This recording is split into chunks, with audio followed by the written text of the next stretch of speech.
حضرت چونکہ میں نے سرنامہ کلام میں یہ بات عرض کی کہ قرآن کریم نے جو اسلوب دیا ہے دعوت و تبلیغ کے حوالے سے، تو جو حکمت اور دانش کے حوالے سے جو قرآن کریم میں احکامات آئے ہیں دعوت و تبلیغ کے حوالے سے، میں چاہتا ہوں اس پر اگر ابتداءً آپ روشنی ڈال دیں تو بہت اچھا ہوگا۔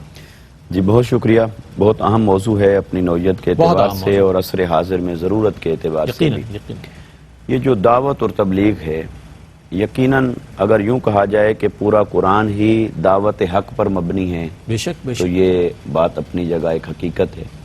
حضور تاجدار کائنات صلی اللہ علیہ وسلم کو اللہ رب العزت نے جن جن شانوں کے ساتھ بھیجا، اس میں ارشاد فرمایا اعوذ باللہ من الشیطان الرجیم اِنَّا أَرْسَلْنَاكَ شَاهِدًا وَمُبَشِّرًا وَنَذِيرًا وَدَاعِيًا إِلَى اللَّهِ۔ اے حبیب صلی اللہ علیہ وسلم، ہم نے آپ کو شاہد بنایا، مبشر بنایا، نذیر بنایا اور اللہ کی طرف دعوت دینے والا بنا کے بھیجا۔ اب اللہ کی طرف جب دعوت کی بات آئے گی تو اس میں حکمت کا پہلو بہت اہم ہو جائے گا، اور اللہ رب العزت نے اس کا بھی حکم دیا خود قرآن مجید کے اندر۔ فرمایا ادعو الی سبیل ربک بالحکمت والموعظۃ الحسنہ وجادلہم باللتی ہی احسن۔ فرمایا اے حبیب صلی اللہ علیہ وسلم، اپنے رب کے راستے کی طرف آپ دعوت دیں، دعوت دیتے رہیے، بلاتے رہیے حکمت کے ساتھ، والموعظۃ الحسنہ، اور حسین موعظت کے ساتھ، حسین نصیحت کے ساتھ، کیا تعلیمات، وجادلہم باللتی ہی احسن، اور اگر کہیں مجادلے کی نوبت آ جائے تو آپ ان کے ساتھ مجادلہ کیجئے، وہ بھی احسن انداز میں۔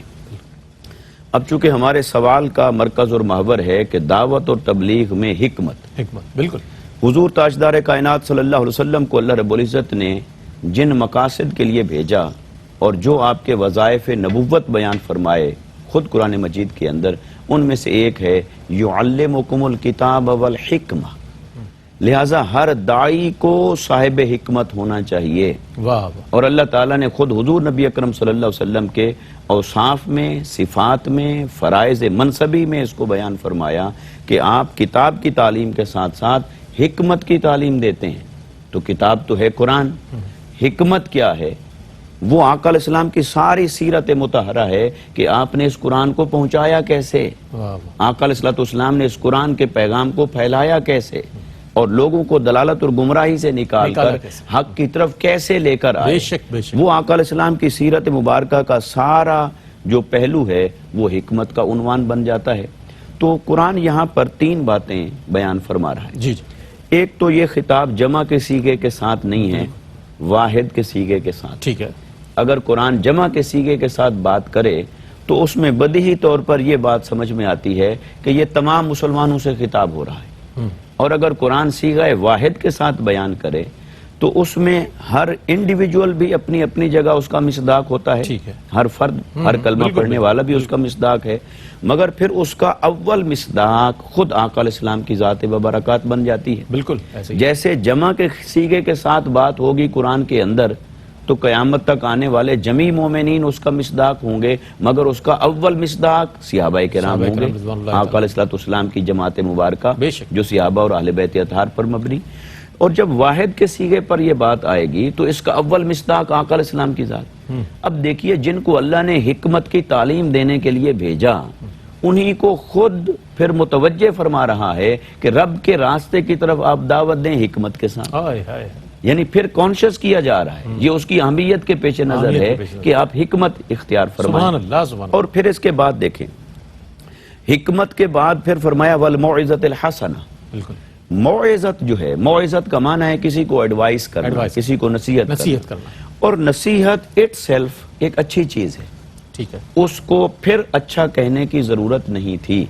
یعنی جب ہم کہتے ہیں نا کہ نصیحت کریں تو یوں نہیں کہتے کہ اچھی نصیحت کریں، کیونکہ نصیحت کے اندر اس کے اچھا ہونے کا معنی موجود ہے۔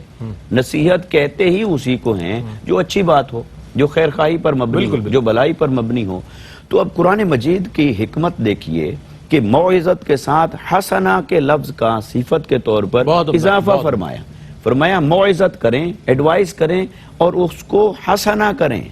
اور پھر اس سے اگلی بات، جب آپ کسی کو نصیحت کریں گے تو وہ آرگومنٹ ہوگا تو ممکن ہے اختلاف ہو، اختلاف بھی ہو سکتا ہے اور اختلاف ہو سکتا ہے اور شدت اختیار کر بالکل، سکتا ہے۔ بالکل۔ اب وہ اگر مجادلے پر جا پہنچے، مجادلہ کہتے ہیں جھگڑے کو، جھگڑے کو بالکل جھگڑے پر جا پہنچے تو پھر قرآن نے حکمت کے لیے کیا بیان فرمایا؟ فرمایا وَجَادِلْهُمْ بِالَّتِي هِيَ احسن۔ احسن جو ہے یہ سپرلیٹو ڈگری ہے۔ بالکل حسنہ سمپلی معنی دیتا ہے احسن اچھا superlative۔ ہونا، اور احسن اس کی سپرلیٹو ڈگری ہے کہ بہت بہترین، the best way. The best اب موعظت کو قرآن نے نہیں کہا دی بیسٹ وے، مجادلے پر پہنچ کے قرآن نے کہا دی بیسٹ۔